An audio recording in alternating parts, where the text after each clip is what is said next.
This presentation is intended for early access service coordinators and providers. The purpose of this presentation is to illustrate how to annually document continuing eligibility in the Web IFSP. We will walk through different eligibility scenarios and point out any new fields that are required. The Web IFSP programming changes that you see in this presentation roll live August 20th, 2018.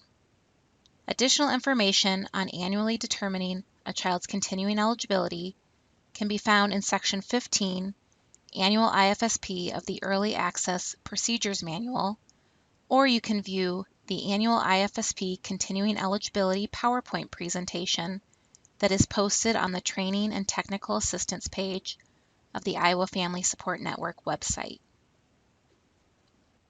Before we jump into different eligibility scenarios, let me share the Web IFSP changes that will support the practice of annually determining a child's continuing eligibility for early access. The changes are a new consent for early access evaluation and assessment with prior written notice form will be added to the Forms tab. This form replaces the consent for early access evaluation with prior written notice.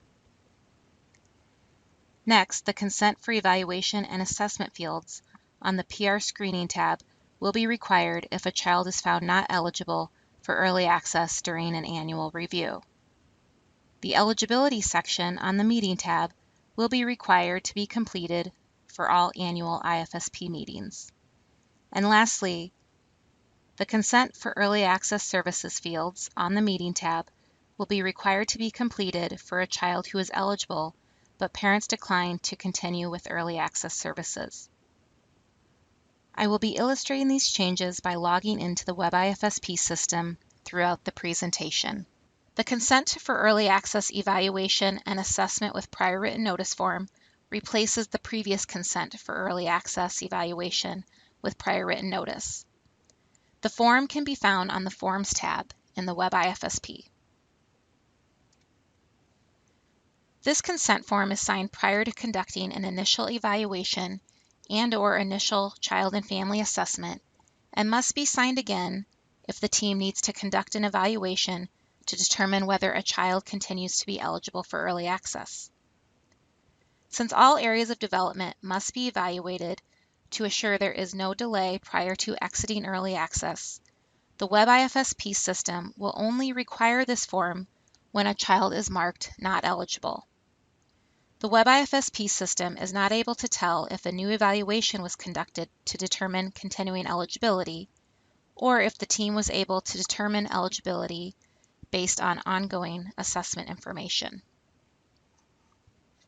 Whenever the consent for early access evaluation and assessment with prior written notice form is signed, users must document the date, who signed, and where the signed copy is stored on the PR screening tab.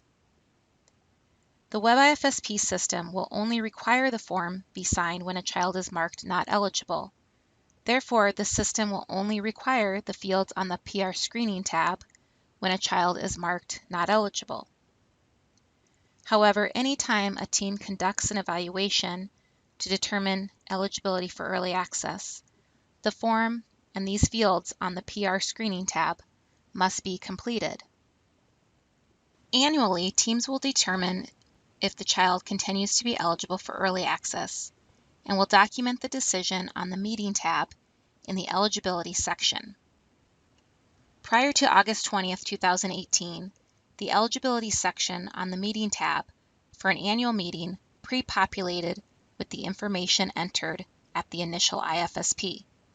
Beginning August 20th, 2018, the Eligibility section will not pre-populate with the eligibility information that was entered at the initial IFSP. These fields will have to be completed when an annual meeting is held. We are now going to look at the different eligibility scenarios. Please note I am only sharing new fields that will be required in the Web IFSP starting August 20th, 2018. If you would like information on the documentation that is needed, refer to Section 15, Annual IFSP of the Early Access Procedures Manual. The manual lists required forms for the different eligibility scenarios that will be covered during this presentation. The first scenario we will review is for a child that current assessment information suggests that the child has a 25% delay in at least one area of development, or the child has a diagnosed physical or mental condition. These children continue to be eligible for early access. For children that continue to be eligible, there are not many new fields that are required, as the annual meeting requirements are very similar. The only new required fields are the fields in the eligibility section on the meeting tab. In this case, the team will mark yes when asked, is the child eligible, on the meeting tab.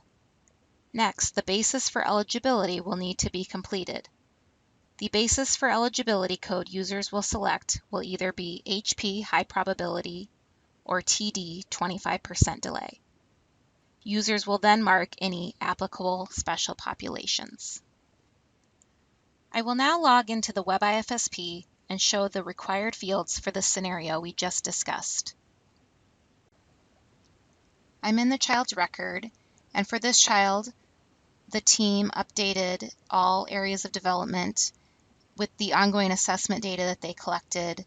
They've deemed that this child, the data presently suggests that this child has a 25% delay in at least one area, and so they are going to continue to qualify this child for early access. So I will go ahead and open up my annual meeting, and the eligibility section here, the yes/no question needs to be answered. So if I looked at the incomplete data report, it's telling me here that on the meeting tab, the eligibility yes/no must be filled in. So for this child, I'm going to select yes, that they were eligible. And now if I look at the incomplete data report, you'll see that the report is telling me that the basis for eligibility code and any special population data must be filled in. So I will go back and I will select my appropriate code, which is the 25% delay in this case.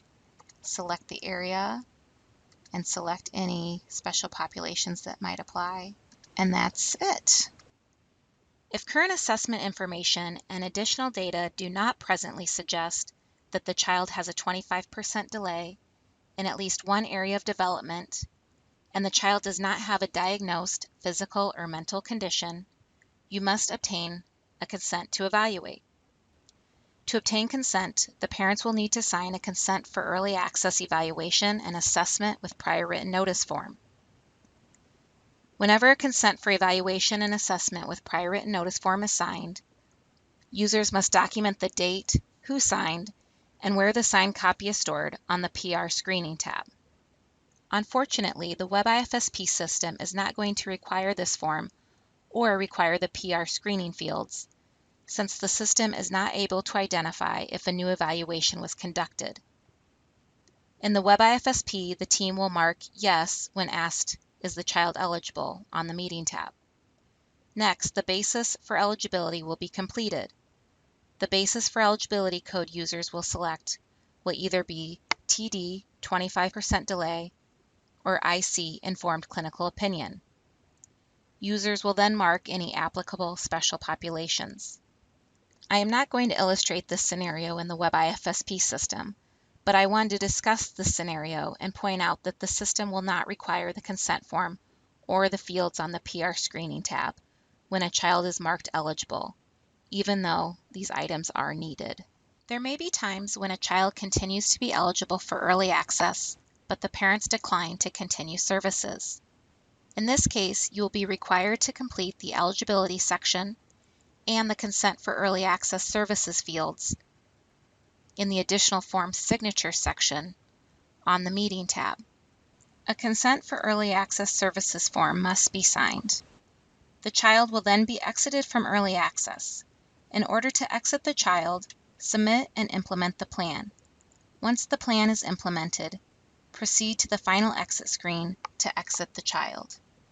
Let me go into the Web IFSP and illustrate required fields when a child is marked eligible, but parents decline early access services. I have opened the annual meeting for this child, and in this case, the child was determined eligible, so I will select yes here on the meeting tab. However, the parents have decided not to continue with early access services. Therefore, I'm also going to select the parent declined. When I hit parent declined, I'll get an alert. That alert tells me that you're indicating this child is eligible for services, but parents have declined. To complete the process of exiting this child, submit and implement the plan. Once the plan is implemented, proceed to the final exit screen to exit the child. And in this case, the exit code will be SDP if the child is younger than 2 years, 9 months. So I'll select OK. And I'll look at the incomplete data report. The data report's telling me that on the meeting tab, I have to fill out the basis, any special populations. Also on the meeting tab, I need to have had a consent for early access services form signed. And here on the meeting tab, I will document the date and where and who signed that form. So I'll go back and select my eligibility code and any special populations. I will scroll down to the additional form signature section and complete the consent fields. And in this case, they are not consenting to services. I'll save it, and that is all that's required for a child who was determined eligible but parents declined. If all areas of development are evaluated and no delay is present, and data suggests that early intervention supports and services are not required in order for the child to make progress in development, the child is no longer eligible for early access services and will be exited. For children marked not eligible on the meeting tab, the Web IFSP system will require users to document the date, who signed, and where the signed copy is stored on the PR screening tab. A consent for early access evaluation and assessment with prior written notice form must be signed. In the Web IFSP, the team will mark no when asked, is the child eligible? The child will then be exited from early access. In order to exit the child, submit and implement the plan. Once the plan is implemented, proceed to the final exit screen to exit the child. I will now illustrate the required fields when a child has been found not eligible for early access services. In this scenario, the team was questioning if the child continued to be eligible because the existing data they had was not indicating that the child had at least a 25% delay in any area of development. In order to conduct that evaluation to determine if the child continued to be eligible, the team needs to have a consent to evaluate and assess with prior written notice form signed. This form can be found on the Forms tab. Click the consent for eval and assess and add that form. So this form is signed anytime the team is questioning if the child continues to be eligible and has to do an evaluation to determine continuing eligibility. The form is signed, the team conducts their evaluation. Based on that evaluation, they determine that the child is no longer eligible for early access. They would then go to their annual IFSP meeting in the web system, and when it asks is the child eligible, they would select no. When you select no, you get an alert, and this box is just telling you that you've selected the child's not eligible for EI services, and that to complete the process of exiting this child, you need to submit and implement the plan. And once the plan is implemented, you will proceed to the final exit screen to exit the child. For children 2 years, 9 months and younger, the exit code is PMA. And for children 2 years, 9 months or older, exit code PMA cannot be used. I'm now going to check out the incomplete data report to see what required fields I need to complete since I've selected that the child is not eligible. The incomplete data report is telling me that I need to complete the consent for eval/assess fields on the PR screening tab. The fields I need to complete are signature, date, and the yes or no must be checked for signed copy stored in child's file. Those fields are required because the team needed to have had the family sign a consent to eval/assess with prior written notice form. I will hop over to the PR screening tab.